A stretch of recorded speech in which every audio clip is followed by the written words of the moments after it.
LGBTQ plus reporter they/them. Yeah, my go-to source for neutral analysis of transgender Supreme Court cases is they/them reporters from activist outlets.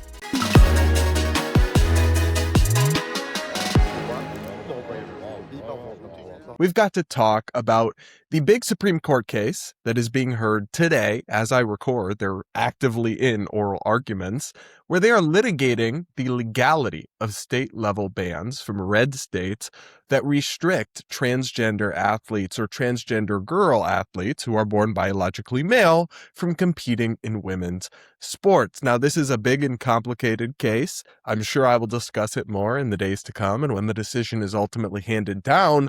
But today I want to focus on a media angle because we do a lot of media criticism here on this podcast. And NPR, when it comes to like media criticism, what's an example of bad journalism I could talk about today?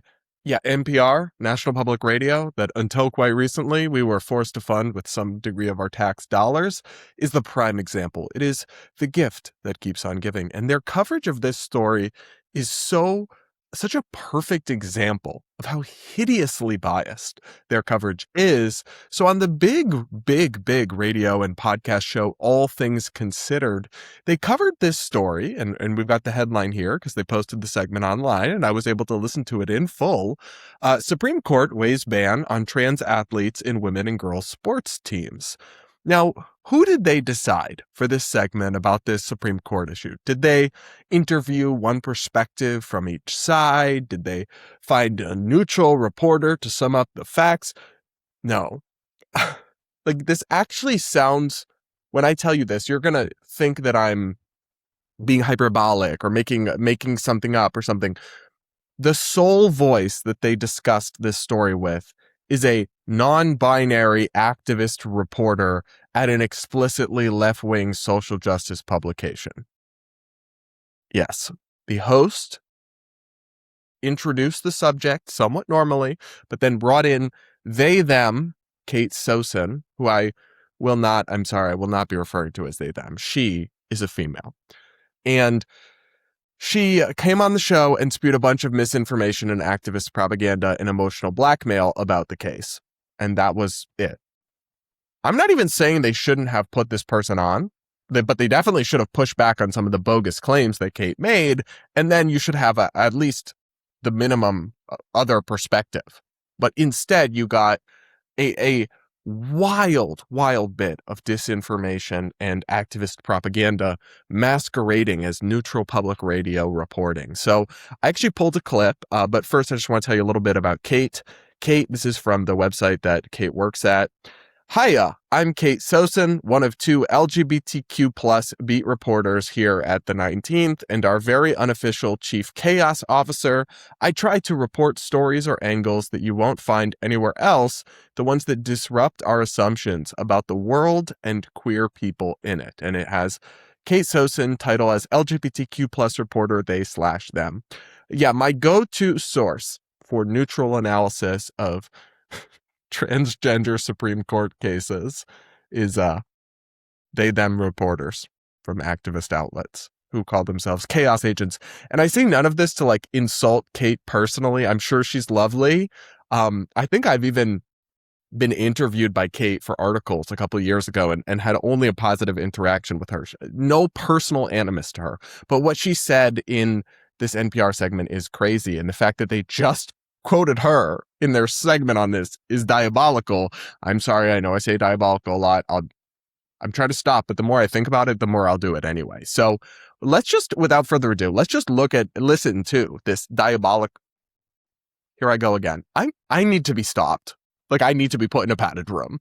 Anyway, let's listen to this some other adjective segment from NPR without further ado. This week, the Supreme Court will hear arguments from two separate cases weighing the rights of transgender athletes.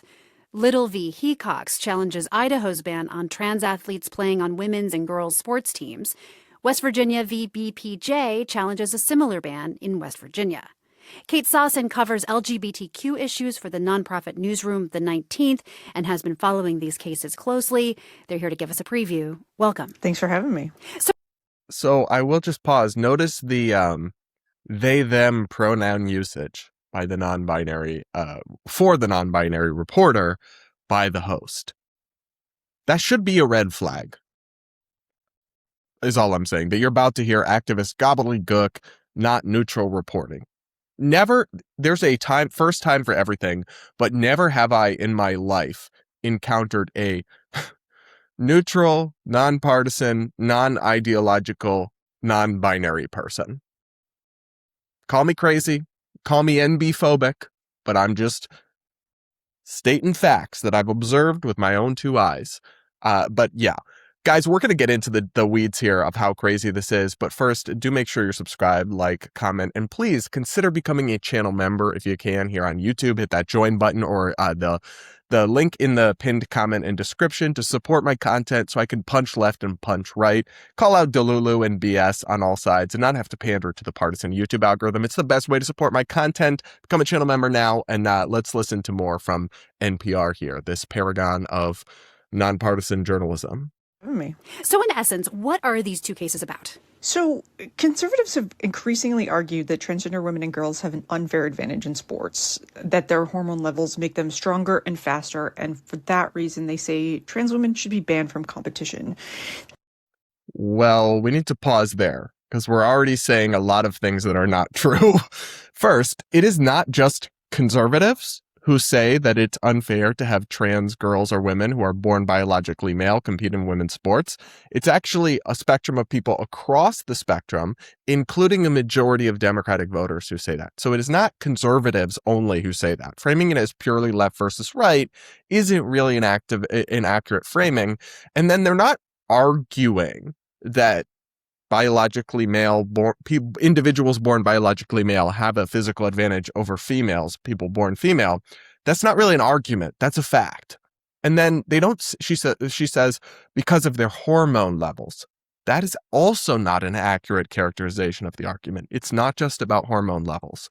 It's about everything that goes into your biological sex, your wingspan, your height, many things that are not affected exclusively by your hormone levels, what puberty you went through. And in fact, even prior to puberty, there is a difference. There is an athletic advantage for boys over girls. So we are not off to a great start, but it gets better, right? Narrator, it did not, in fact, get better.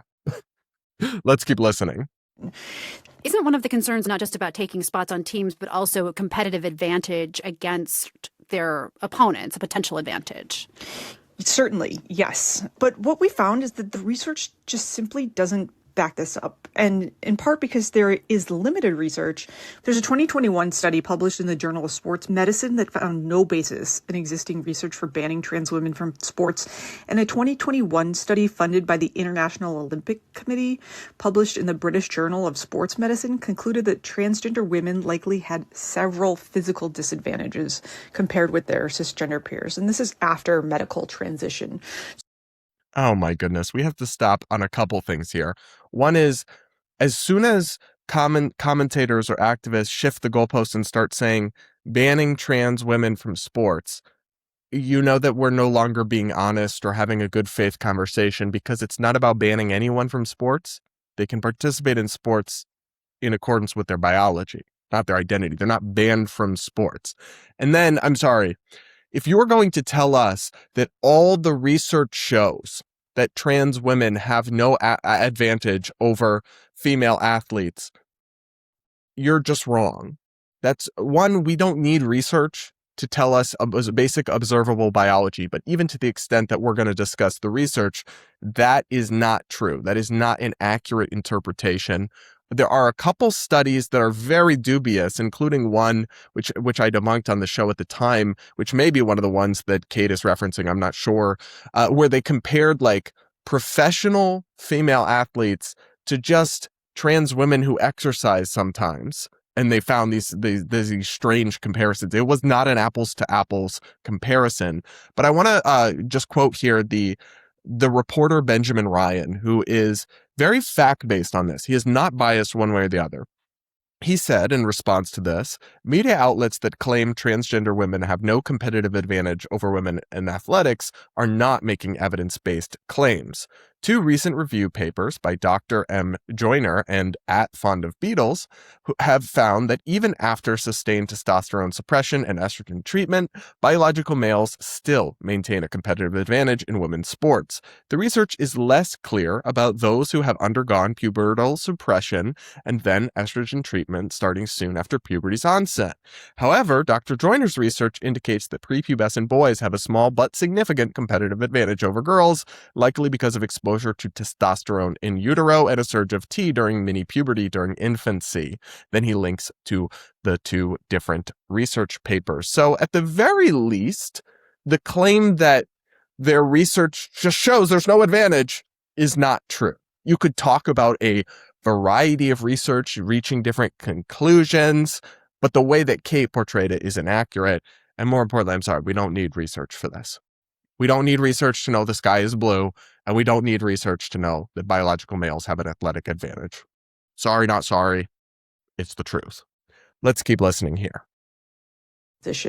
So there's very limited research, but the research that exists just doesn't support banning transgender women or girls at this point. The bigger implication that we would see is that having your Supreme Court come back and tell you again and again and again that your rights matter less than everybody else's is a really damaging thing for a lot of transgender individuals. We're seeing a slow chipping away of transgender dignity, equality, and also the law very, very slowly. You know, we have cases of transgender people where they come in fifth, and that is still seen as a negative thing. Transgender people have a right to exist and to live, and transgender women have competed in sports for decades. We're just now addressing the reality of it. So much wrong here that I hardly know where to begin.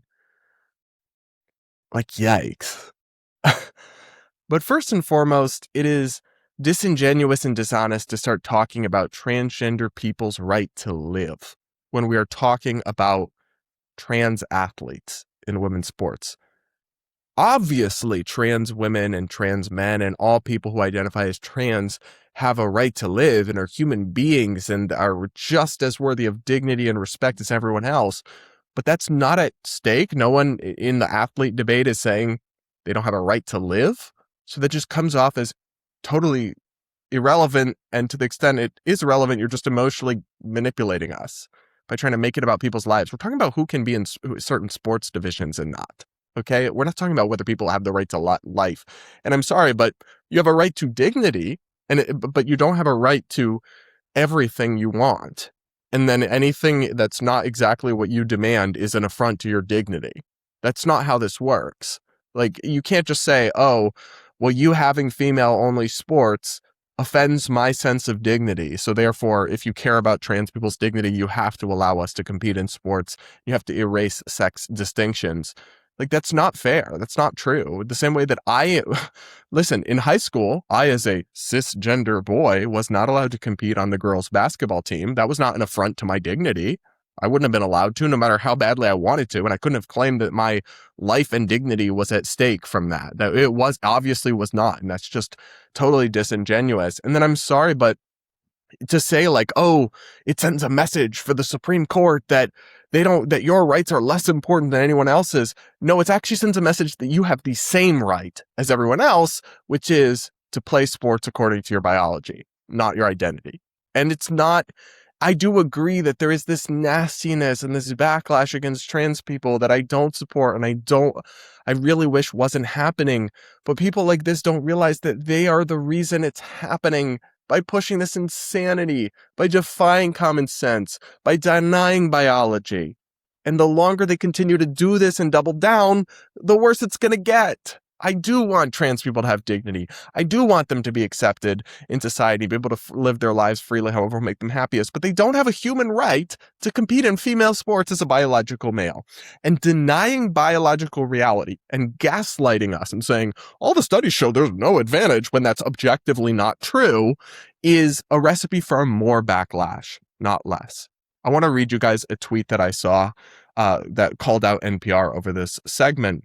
So at NPR, I've listened to this segment. This is from a man named John Pike, and I follow this debate closely. I'm a leftist philosophy professor, your target audience. Side note, I thought their target audience was supposed to be all Americans, but I guess he's actually kind of right.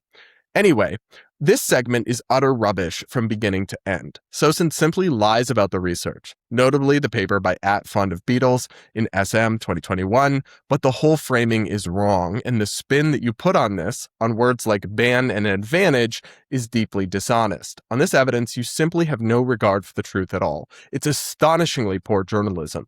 Your reputation should be in the ditch for this, including among liberals. And I guess that's what I come back to on all of this.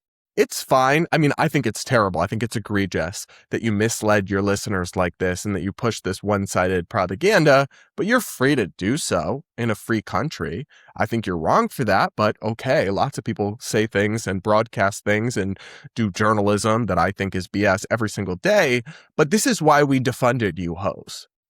This is why you stopped getting our taxpayer money and why I fully supported the Trump administration and Republicans doing that, because you have a right to spew nonsense to the public and to push only one side of a narrative and deny basic reality, but you do not have a right to make us fund you. So the next time you hear somebody whine about how NPR got defunded, though they always told us it was only a tiny percentage of their funding anyway, so why do you care? But because they're so upset about it getting defunded, just send them this segment and say, really? You're surprised we defunded you? That's exactly what they deserved on the basis of this coverage, because they're not serving all Americans. They're serving one narrow cadre of the activist class and the educated elite, so those people can fund you, NPR.